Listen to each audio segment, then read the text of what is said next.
रोकना, एक minute sir.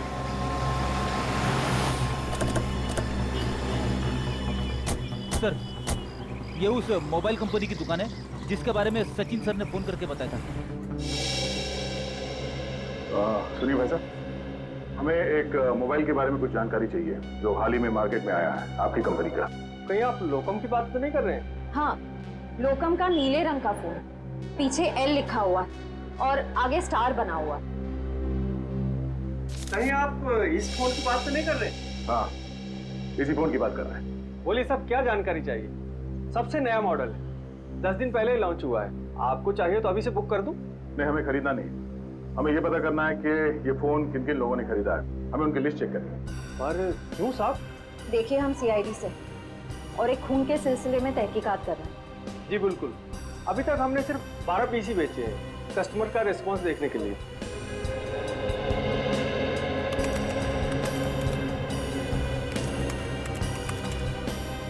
ये देखिए साहब, वो लिस्ट 5 रेड कलर के बिके हैं और बाकी के 7 नीले रंग। नीले रंग के फोन जिन लोगों ने खरीदे हैं उनके लिस्ट चेक करनी है। ये रही साहब लिस्ट। चेतन? लेकिन चेतन तो उस न्यू एज रॉक बैंड का मेंबर है, वो भला अपने ही आदमी का खून क्यों करेगा? ये तो चेतन ही बताएगा। फिर घर चलते हैं। जरा इस चेतन का एड्रेस है।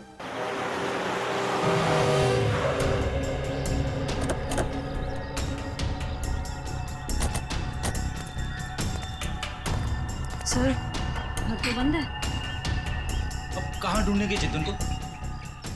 घर के अंदर।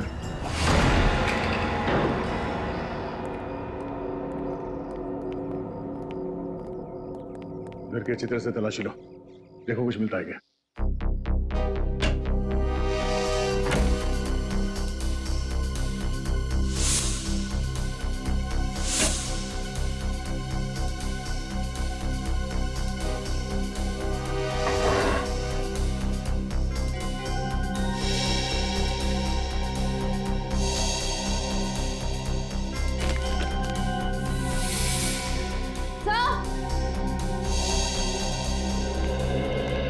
सर, डस्टबिन में फटे हुए कागज है।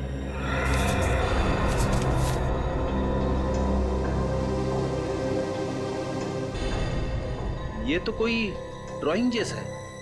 लगता है चेतन ने कोई ड्राइंग बनाई होगी और घर से निकलने से पहले इस कागज को फाड़ के चला गया होगा। टुकड़ों को जोड़ के देखते हैं, पता चल जाएगा इस चेतन ने क्या ड्राइंग बनाई थी।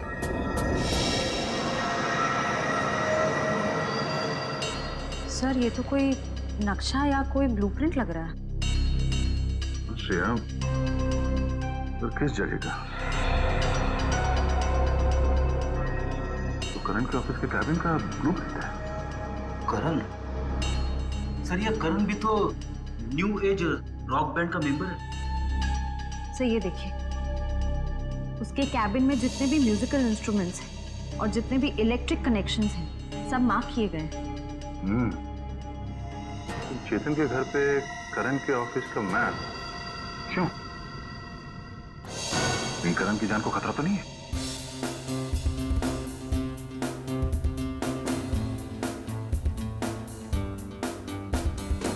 रोकी सर की बहुत याद आती है। उनकी आवाज में एक अलग ही जादू था। हाँ यार, वो एक अच्छे कलाकार ही नहीं बल्कि एक अच्छे इंसान भी थे। सीआईडी यहाँ हमारे ऑफिस? करण का बात क्या है सर? हमें कुछ जरूरी बात करनी है उससे। सर, वो तो बाहर गए हुए। कहाँ गए? सर पता नहीं सर। अजीब बात है सर, स्टाफ को बिना बताए करण कहीं चला गया। करण का कैबिन कहाँ है? हो रहा सर। ठीक है, चलो। सर रुक जाइए सर। सर करण सर के कैबिन में जाना मना है सर। चुपचाप मुंह बंद करके यहाँ पे खड़ा रहे। सीआईडी के काम में दखल देने का अंजाम जानते हो तुम? मगर सर, करण सर ने कहा अंदर केबिन में खतरा है, इसलिए सर किसी को वहां मत जाने देना। खतरा है? हाँ सर। फिर तो जरूर जाना पड़ेगा।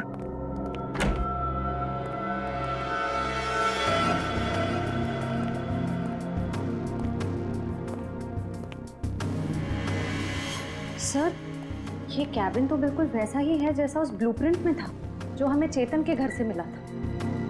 हाँ श्रेया, सारे म्यूजिकल इंस्ट्रूमेंट्स वैसे ही रखे गए जैसे उस नक्शे में मार्क किए गए थे। लेकिन क्यों? तो देखो कुछ मिलता है क्या?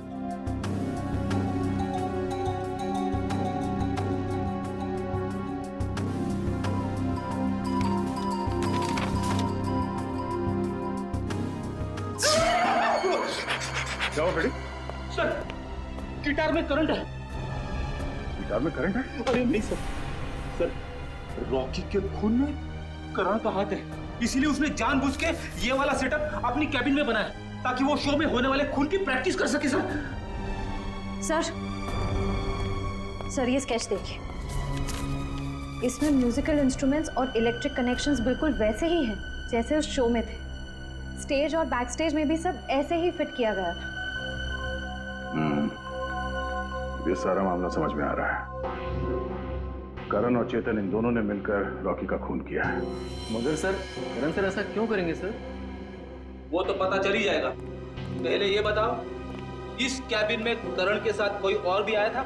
नहीं सर, वो तो हर वक्त काम में बिजी रहते थे, दिन रात अगले शो की तैयारी में ही लगे रहते थे। सर उन्हें तो किसी से मिलने की फुर्सत तक भी नहीं थी। पर सर उसने कहा था कि उसका गला खराब था, इसलिए उसने रॉकी के साथ उस शो में परफॉर्म नहीं किया। वो सब एक झूठ था। उसने हमारे सामने नाटक किया। उसने रॉकी का खून किया और रॉकी को रास्ते से हटा दिया, और अब अपना अलग से शो प्लान कर रहा है। करण का अगला शो कहाँ है? सर पूना में। पुणे में?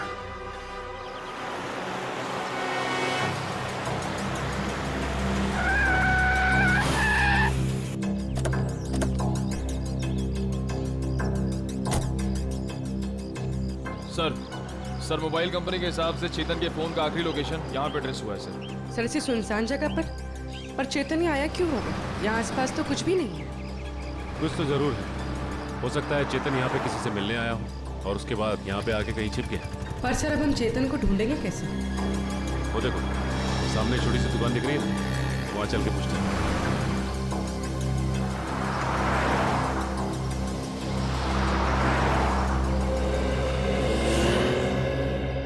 कहिए साहब, क्या लेंगे? चाय, कॉफी या फिर गर्मा गर्म समोसे?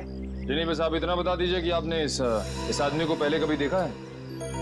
हाँ साहब, देखा है साहब। ये मेरे ढाबे पे आया था। कितनी देर पहले आए थे यार? यही कोई 1.5-2 घंटा हुआ होगा। मैंने उससे पूछा भी कि कुछ खाना पीना है, तो बोला नहीं, खाने पीने का वक्त नहीं है उसके पास। फिर वहाँ कोने में बैठकर किसी का इंतजार करने लगा। फिर कोई मिलने आया इससे? हाँ साहब, एक गाड़ी आई थी और गाड़ी को देखते ही उसकी ओर भागा। अब फिर दोनों, साहब गाड़ी में कोई बैठा हुआ था, दोनों में कुछ खुसुर हुई और फिर गाड़ी वाले ने एक अटैची इसको दी और चला गया। गाड़ी वाले को देखा? नहीं मैडम, असल में हुआ क्या कि ये आदमी ठीक गाड़ी वाले के सामने आकर खड़ा हो गया, तो मैं गाड़ी वाले की शक्ल नहीं देख पाया। अच्छा, गाड़ी का नंबर या फिर कौन से रंग की गाड़ी थी, कुछ याद है तुम्हें? नंबर तो नहीं देखा, लेकिन हाँ गाड़ी सफेद रंग की थी। ये दोनों साथ में क्या देखे? नहीं साहब, गाड़ी वाला तो अलग निकला था, और ये जो लड़का था, ये 5 मिनट बाद एक बस आई, उस पर बैठ के निकला। हरे रंग की एक पैसेंजर मिनी बस थी, ये हेटी ट्रेवल्स की। अच्छा, बता सकते हो कि ये बस कहाँ गई होगी? साहब हेटी ट्रेवल्स की अधिकतर बसें यहाँ से पूना की ओर जाती हैं। वो बस यहाँ से कितनी देर पहले निकली? करीब आधा घंटा हुआ होगा। ठीक है, थैंक्स। Hello everyone.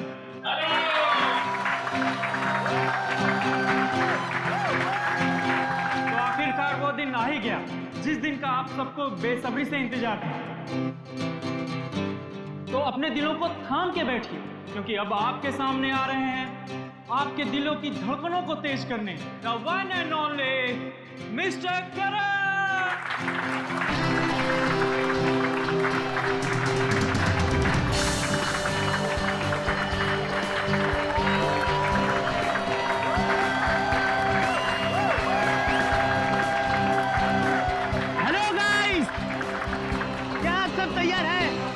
शो को रंगीन बनाने के लिए क्या आप सब मेरे साथ झूमेंगे? मेरे साथ गाएंगे भी? नहीं।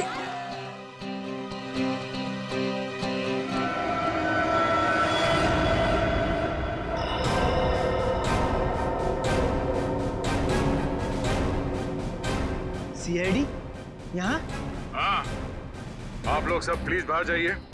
हम करण जी का शो अकेले में देखना चाहते हैं। टेंशन लेने की जरूरत नहीं है, तुम्हारे पैसे तुम्हें मिल जाएंगे। चलो चलिए चलिए। नहीं नहीं, ये नहीं हो सकता। रुक जाइए आप सब लोग, ये मेरे जिंदगी का पहला शो है। मैं लोगों को बता देना चाहता हूँ, मैं ही नंबर 1 रॉकस्टार हूँ। तुमने तो कहा था कि तुम्हारा गला खराब है, अब तुम गाओगे कैसे? वही तो, बेसुरा गाने से तुम्हारा नाम खराब हो जाएगा। देखिए, वो तो मैंने कुछ नहीं किया। तुमने हमसे झूठ बोला कि तुम्हारी तबीयत ठीक नहीं है, इसीलिए तुम रॉकी के साथ स्टेज पर नहीं थे। पर सच तो ये है कि रॉकी को तुमने मार डाला और अब खुद रॉकस्टार बनने चले हो, हैं?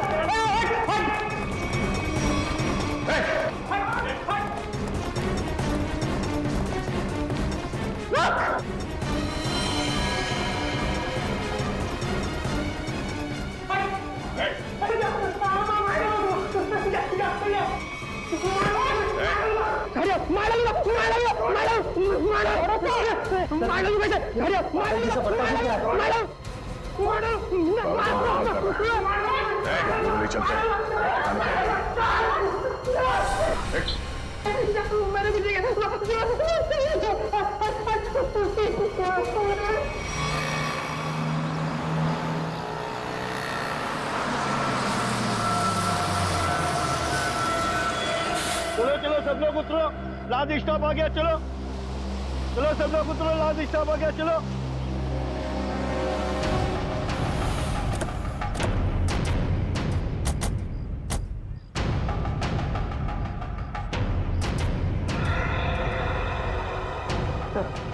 हो रहा चेतन, बस से उतर रहा। सर बार बार पीछे मुड़ के देख रहा है, ऐसा लग रहा है काफी डरा हुआ है। गलत काम करेगा तो डरेगा ही।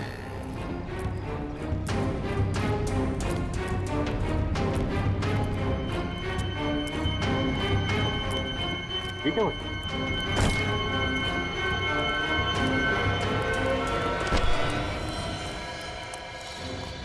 प्लीज प्लीज प्लीज हटिए हटिए प्लीज। माय गॉड, ये तो मर गया। मर गया? अचानक क्या हो गया इसे?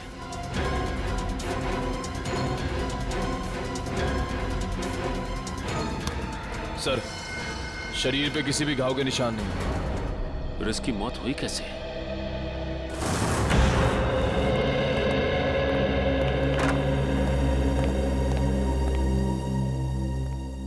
बताओ करण, एक कलाकार होने के बावजूद भी क्यों किया तुमने ये? है?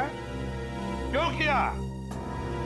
बताओ। मेरा बेटा कहाँ है? करण, करण, मेरा बच्चा, तू ठीक है ना? आप क्यों मेरे बेटे के पीछे पड़े? मेरे बेटे ने कोई गुनाह नहीं किया है। गुनाह किया है, क्या है गुनाह? करण ने रॉकी का खून किया है।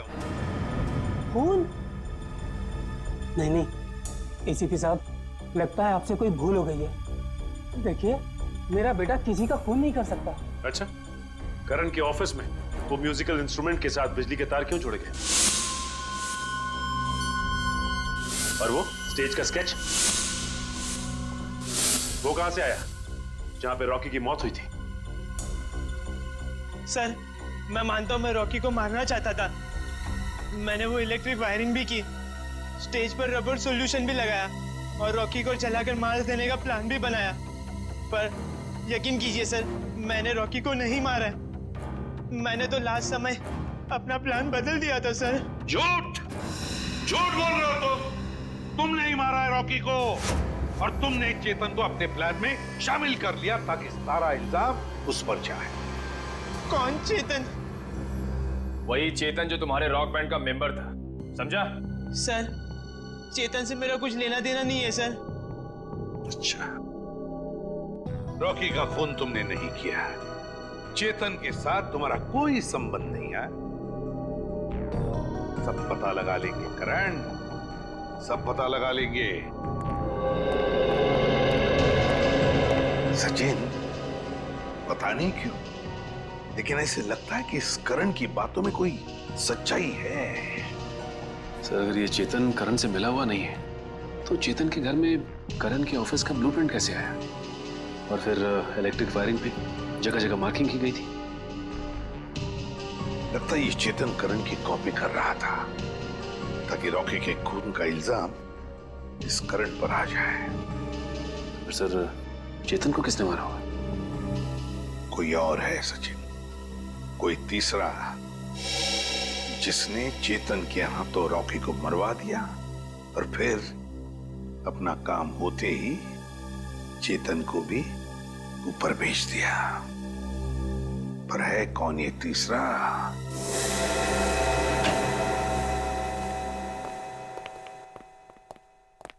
साउंड के रेजिग्नेशन दे दे, इस्तीफा दे दे। क्यों दे दूं भाई इस्तीफा? क्योंकि तुझे अब तक पता नहीं चला कि चेतन को मारा कैसे।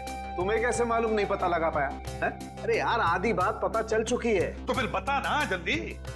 देखो, इसकी मौत जहर देने की वजह से हुई है। क्या जहर देगी? हाँ, जहर देगी। अब जहर कैसे दिया गया इस बात का पता लगना बाकी है। अभी पता लगता नहीं यार, 1 मिनट रुको ना यार तुम।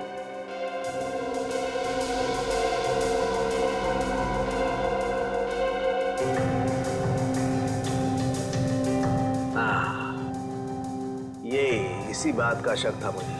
ये देखो, ये निशान बॉस, ये सुई का निशान किसी ने यहीं से इंजेक्ट करके इसकी बॉडी में जहर पहुंचाया है। लेकिन सर, चेतन तो हमारे सामने बस से उतरा, बिल्कुल ठीक ठाक था। और जब हमने इसका पीछा किया तब भी बिल्कुल ठीक ठाक था। और सर, वो मरा भी हमारे सामने। हमने तो नहीं देखा किसी को उसे इंजेक्ट करते हुए। सचिन, इसे 15-20 मिनट पहले ही जहर दिया गया था। बॉस, ये स्लो पॉइजन है, 15-20 मिनट के बाद असर करता है। तो इसका मतलब है चेतन को पॉइजन दिया गया बस में। मतलब खूनी बस में ही था जब चेतन बस में था। मगर सर, चेतन को अगर बस में इंजेक्शन दिया गया तो उसे पता कैसे नहीं चला? भीड़ थी निखिल, बस में भीड़ थी। भीड़ का फायदा उठाया होगा खूनी ने। लेकिन सर, अब खूनी तक पहुंचेंगे कैसे? मैं आप लोगों की मदद कर सकता हूँ। तो फिर टाइम पास क्यों कर रहा है? अबे पता ना जल्दी। बॉस, इसकी कलाई पर एक चमड़े का बेल्ट था, उस पर और इसकी कलाई पर मुझे उंगलियों के निशान मिले। किसके निशान मिले सारुण के? अब इसकी उंगलियों के तो है नहीं, तो शायद वो निशान खूनी के होंगे। अगर ये उंगलियों के निशान खूनी के हैं तो फिर हुआ ये होगा कि जब खूनी चेतन को इंजेक्शन देना चाहता था तो किसी वजह से उसने चेतन की कलाई पकड़ ली, मगर कलाई पर था लेदर बैंड, तो बस आ गए उसकी उंगलियों के निशान उस लेदर बैंड पर। लेकिन सर, बस में तो बहुत सारे लोग थे, ये पता कैसे चलेगा कि वो उंगलियों के निशान हैं किसके? पता तो लगाना पड़ेगा सचिन कि वो उंगलियों के निशान हैं किसके। पता तो लगाना पड़ेगा। है एक तरीका है। गुड इवनिंग गाइस, कैसे हैं आप? आज की शाम आप जैसे संगीत प्रेमियों के नाम एंड आई मेक श्योर आज की शाम रॉकी एंड बैंड के साथ आप लोगों की बहुत ही यादगार शाम होगी। तो हो जाइए तैयार रॉक एंड रोल करने के लिए रॉकी के गानों के साथ।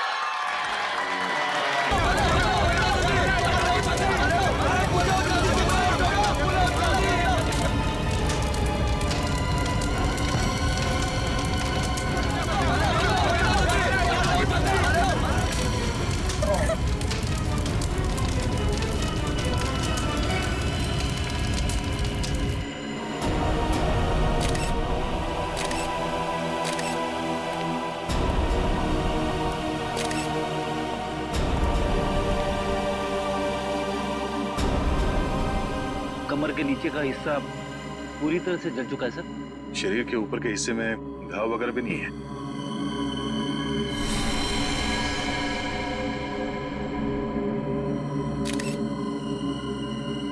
क्या यहाँ स्टेज पे किसी भी चीज को हाथ तो नहीं लगा किसी ने? नहीं सर। ये आग कैसे लगी? पता नहीं सर कैसे लगी। जैसे हमने रॉकी को आग की लपटों में घिरे देखा, हम भागकर स्टेज पर आए, पर सर रॉकी को हम बचा नहीं पाए।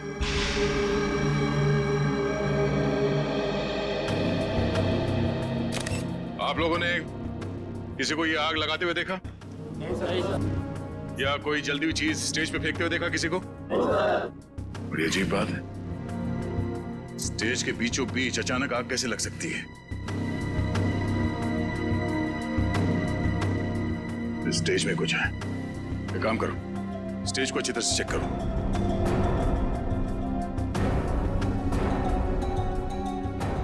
सर, हाँ? मैं कुछ कहना चाहती हूँ। क्या बताना चाहती हो?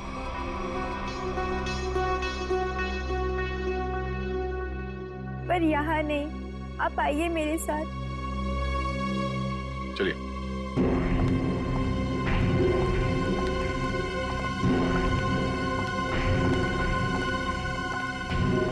बोलो, क्या बताना चाहती हो? मुझे शक है कि किसी ने उसका खून किया है। किसने खून किया? कौन है वो? सर वो कौन है ये तो नहीं पता, लेकिन कुछ दिनों से हमारे बैंड को धमकी भरे लेटर्स भेज आ रहे थे। धमकी भरे लेटर्स? हाँ, और वो सारे लेटर्स रॉकी के नाम पर भेजे जा रहे थे, वो भी खून से लिखे हुए। क्या आप हमें वो खून से लिखे हुए लेटर्स दिखा सकती हैं? हाँ सर, मैं अभी लेकर आती हूँ। प्लीज। सर अगर लेटर्स भेजने वाले ने आग लगाई है तो इसका मतलब है कि शो के दौरान वो ऑडिटोरियम में मौजूद था। हाँ पूर्वी, लेकिन उसने आग लगाई कैसे ये पता लगाना जरूरी है। सर, मिला फ्रेडी? सर ये देखिए, नीचे से एक वायर का तार निकला हुआ है। तार निकला हुआ है स्टेज के नीचे से?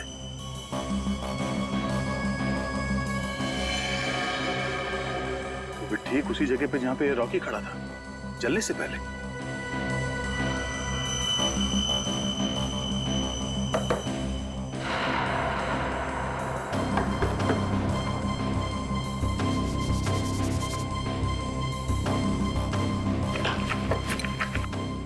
स्क्रू ड्राइवर देना।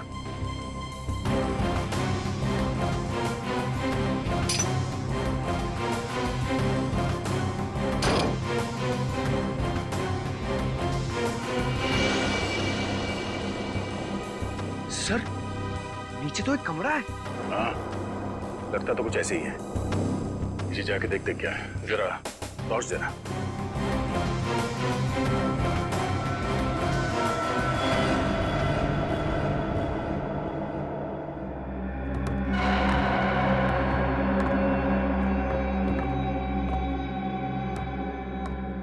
अरे ये कैसा छुपा हुआ कमरा है सर? पूरे कमरे में धूल मिट्टी पड़ी हुई है। ये कलाकारों के लिए अलग से बनाया हुआ कमरा है। यहाँ से स्पेशल एंट्री दिखाते हैं। सर खूनी ने स्पेशल एंट्री के लिए बनाए दरवाजे का बड़ी होशियारी से इस्तेमाल किया है। सर ये देखिए, ये वायर ऊपर से नीचे आ रही है सर। ये वायर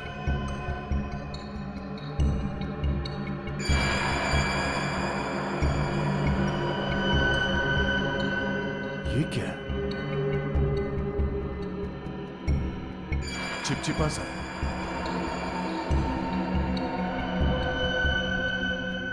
ये तो रबर सॉल्यूशन है। सर रबर सॉल्यूशन यहाँ पर? हाँ, यहाँ पे क्यों? ओह, अब समझ में आया। ये सारा मामला है क्या? क्या सर? ये सब रॉकी को मारने का प्लान था। ये इलेक्ट्रिक वायर, ये रबर सॉल्यूशन। रॉकी को मारने का प्लान? वो किसे? बताता हूँ फ्रेडी। पहले ये देखते हैं कि ये इलेक्ट्रिक वायर जाता कहाँ है।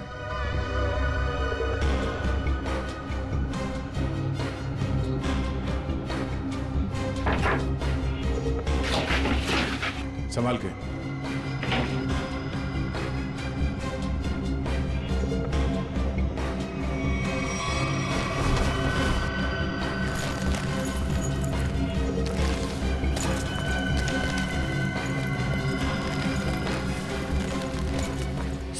ये तो बैक स्टेज एरिया है। वो देखिए, एक्स्ट्रा ड्रम्स और गिटार भी दिख रहे हैं।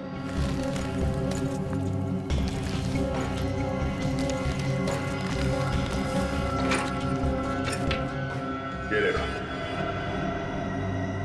वायर मेन स्विच से कनेक्टेड है। आपको समझ में आया फ्रेडी? फ्रेडी, रॉकी ठीक उसी जगह पे खड़ा था जहां से हम लोग नीचे आए हैं, और ये वायर उस दरवाजे से कनेक्टेड था और आसपास रबर सॉल्यूशन पड़ा हुआ था। जैसे ही कंसर्ट शुरू हुआ, किसी ने ये मेन स्विच ऑन कर दिया, वायर में शॉर्ट सर्किट हो गया और रबर सॉल्यूशन में आग लग गई, और आग इतनी तेजी से फैली कि रॉकी कुछ कर नहीं सका, वही मारा गया बेचारा। सर, अब खूनी का कैसे पता चलेगा? ये बैक स्टेज है, इसका मतलब है यहाँ के किसी स्टाफ ने कुछ देखा जरूर होगा। एक काम करो, यहाँ पे जितने भी स्टाफ काम करते हैं उन सबको ऊपर इकट्ठा करो, चलिए।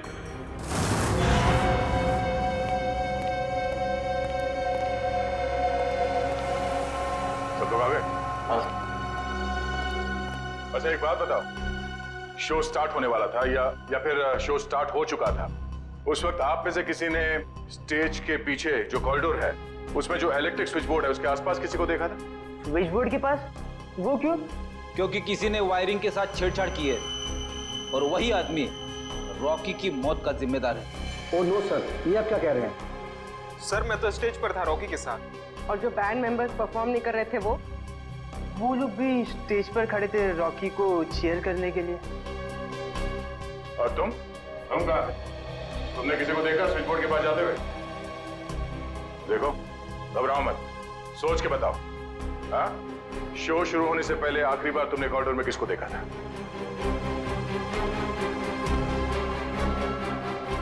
सर, इसे देखा था मैंने सर। करण, ये तुम क्या बोल रहे हो? सर मैं झूठ नहीं बोल रहा हूँ, इसे ही देखा था मैंने कॉरिडोर में यहाँ। आप बताओ मिस्टर करण, तुम कॉरिडोर में गए थे या नहीं? सर हाँ, मैं गया था, लेकिन क्या करने गए थे तुम वहाँ? हाँ? तुम्हें शो में परफॉर्म नहीं करना था? सर मेरा गला खराब था और मुझे पता था कि मैं गा नहीं पाऊंगा, इसलिए मैंने डिसाइड किया था कि मैं रॉकी के साथ परफॉर्म नहीं करूँगा सर। लेकिन मैंने रॉकी को नहीं मारा है सर। अच्छा सर, कॉरिडोर में और स्टेज के आसपास सीसीटीवी कैमरे लगे हुए। तुम और पंकज सीसीटीवी की रिकॉर्डिंग चेक करो, पता चल जाएगा ये आदमी सच बोल रहा है या झूठ। सर,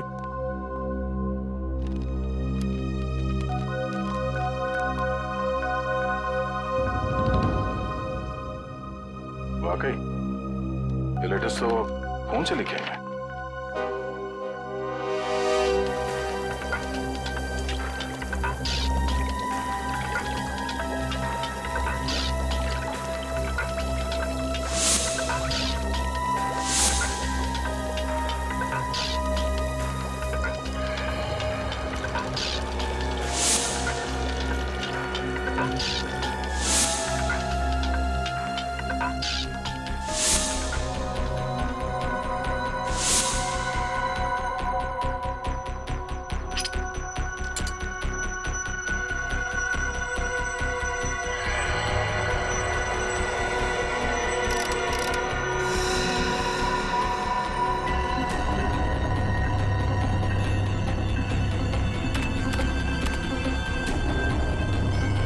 माय गॉड, कमाल है यार, लोग धमकी देने का भी क्या क्या तरीका निकालते हैं।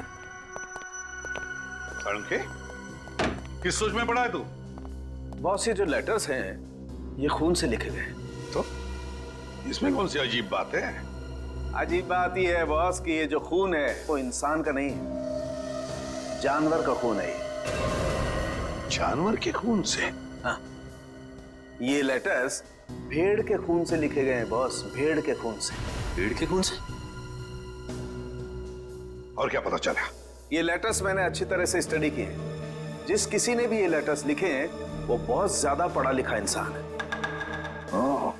सलूनके साहब, ये रॉकी के शरीर पे जले हुए के अलावा किसी और चोट या घाव का निशान? नहीं सचिन, इस रॉकी के शरीर को मैंने अच्छी तरह से चेक किया है और किसी किस्म का कोई निशान नहीं है। इस रॉकी का शरीर आधा जल चुका था और जलने की वजह से इसकी मौत हुई। सर जिसने भी ये धमकी भरे लेटर्स भेजे हैं सर वही खूनी है क्या? हाँ निखिल, जिसने भी ये धमकी भरे खत लिखे हैं ना उसी ने खून किया है। और एक बात है, भेड़ का खून मुंबई जैसे शहर में आसानी से नहीं मिल सकता। वो जरूर किसी जंगल वाले इलाके या फिर फार्म हाउस वाले इलाके से ही मिला है।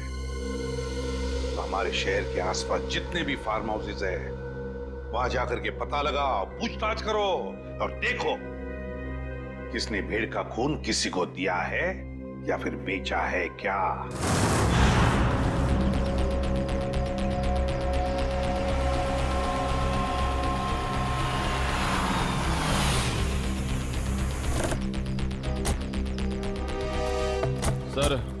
सर शहर के आसपास 2 ही फार्म्स हैं जहाँ पे भेड़ बकरियां पाली जाती हैं। एक पनवेल में है सर, जहाँ में कुछ पता नहीं चला। दूसरा ये है सर। चलो देखते हैं, शायद यहीं से कुछ पता चल जाए। सर ये आदमी जो भी हो, उसने वो चिट्ठी भेड़ के खून से क्यों लिखी? पूर्वी आदमी बहुत चालाक है, ये सब उसने हमें गुमराह करने के लिए किया है। वो देखो, उस आदमी से पूछते हैं। भाई साहब, ओ भाई साहब, क्या भेड़ आप ही पालते हैं? हाँ हम ही लोग पालते हैं। पर आप लोग? हम लोग सीआईडी से। सीआईडी? जी हाँ सीआईडी। आपसे कुछ पूछताछ करनी है। देखिए घबराइए मत। पूछिए, क्या पूछना चाहते हैं आप लोग? अच्छा ये बताइए कि आपसे भेड़ खरीदने तो बहुत लोग आते हो, क्या कोई भेड़ का खून खरीदने आया था आपसे? भेड़ का खून? या भेड़ का खून? नहीं साहब, ऐसा तो कोई आदमी नहीं आया। अपने इन आदमियों से पूछिए जो काम कर रहे हैं, शायद इन्हें कुछ पता हो। ए, तुम दोनों आओ। जी साहब। अच्छा ये बताइए कि आपसे कोई भेड़ का खून खरीदने के लिए आया था क्या? देखो घबराओ मत, जो कुछ तुमको पता है सब कुछ सच सच बताओ। साहब वो कुछ दिन पहले एक आदमी भेड़ का खून लेने आया था साहब। क्या? तुमने मुझे क्यों बताया? गलती है, माफ कर साहब। वो उसके लिए उसने मुझे बहुत पैसा दिया था, बोला था कि कुछ दवाइयाँ बनाना, इसके लिए उसे भेड़ का खून चाहिए था। क्या तुम उसे पहले से जानते थे? नहीं, मैं पहली बार मिला था। उसके बारे में और कुछ याद है तुम्हें? उसका पहनावा या उसकी कोई आदत? हाँ, उसके पास एक महंगा फ़ोन था, वो बार बार फ़ोन को ही देख रहा था साहब। ऐसा फ़ोन मैंने कभी नहीं देखा। ऐसा क्या था उस फोन में? नीले रंग का फ़ोन था, उस पर स्टार बना हुआ था साहब, और उसके पीछे कुछ एल जैसा लिखा हुआ था साहब। 5-6 दिन पहले लोकम नाम की इंटरनेशनल कंपनी ने एक ऐसा फ़ोन लॉन्च किया है। अखबारों में उसकी काफ़ी चर्चा भी हुई थी। फिलहाल शहर में एक ही आउटलेट है इसका जहाँ ये फ़ोन मिलता है, लोखंडवाला में। दोस्तों आप सबका बहुत बहुत स्वागत है हैट्टी ट्रेवल्स के एनुअल लकी ड्रॉ में। 12 दिसंबर को हमारी कंपनी की सालगिरह थी और 12 दिसंबर को जो लोग हमारी कंपनी की बस में ट्रैवल कर रहे हैं उन सबको मिलेगा एक तोहफा। मुझे तो इस कॉन्टेस्ट के बारे में पहले मालूम ही नहीं था। मुझे भी नहीं पता था, मैंने भी ये खबर अखबार में पढ़ी। देखते हैं आज सरप्राइज गिफ्ट क्या मिलता है। और उनमें से किसी एक लकी आदमी को मिलेगा जैकपॉट, जो कि है 2 लाख रुपए का। बस।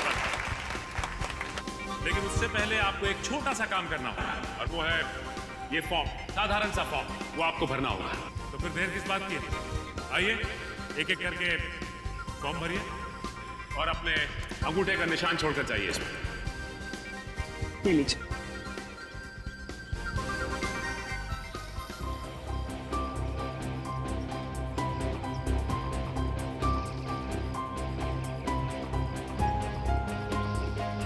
मैडम ये सारे के सारे फॉर्म स्कैन कर लो, नेट पे डालेंगे ना।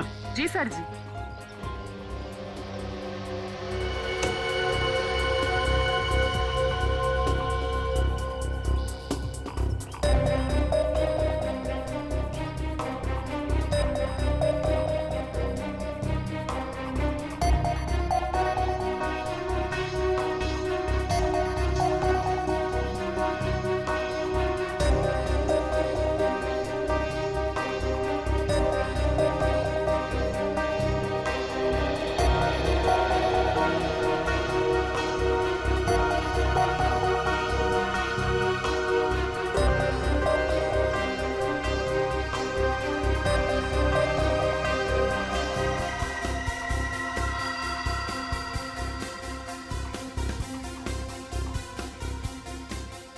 सर जी, ये लीजिए, ये मिल गया आपका लकी विनर का नाम। आइए, ये देखिए।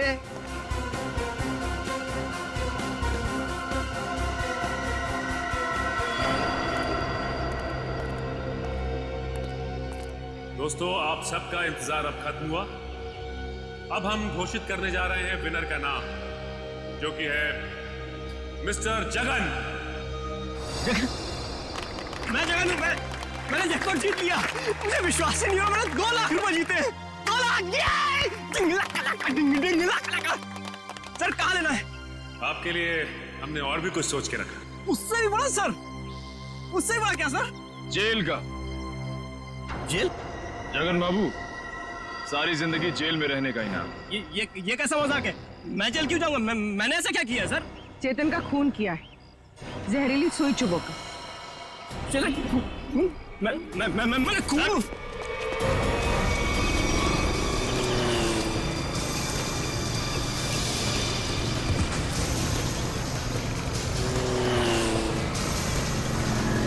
तुम्हें पकड़ने के लिए इतनी बड़ी प्रतियोगिता रखी है, इनाम क्या तेरा बाप लेगा? सर, मैंने कुछ नहीं किया सर, मैंने कुछ नहीं किया। मैं छोड़ दो सर, छोड़ दो मुझे सर। अब बोल, चेतन का खून क्यों किया तूने?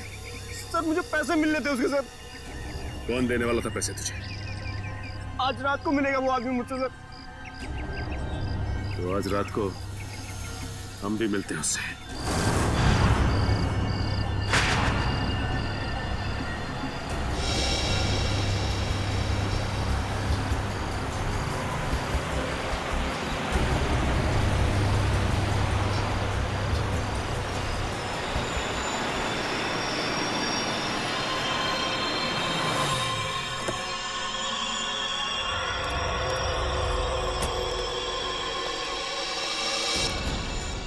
राम सेठ, वक्त के बहुत पाबंद हो तुम, मुझसे पहले यहाँ पहुँच गए।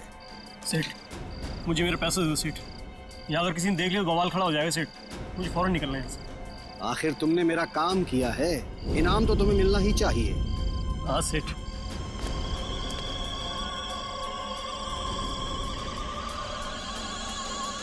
ये रहा तुम्हारा इनाम, देखना चाहोगे?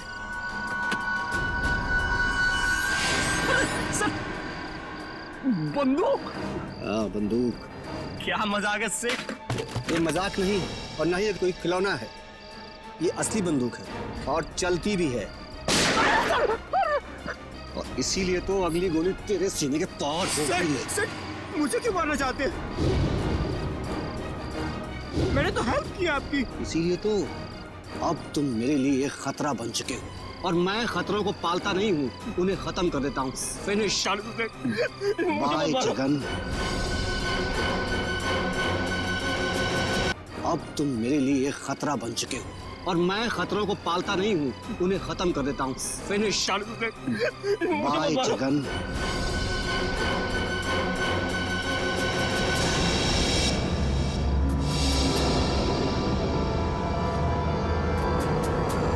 परिमल जी,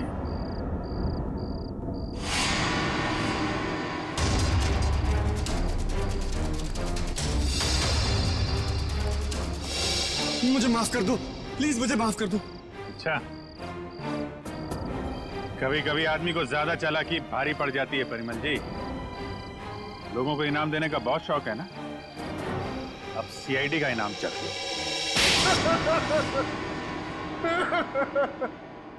हाँ, मैंने ही मारा रॉकी और चेतन को। क्यों? हाँ?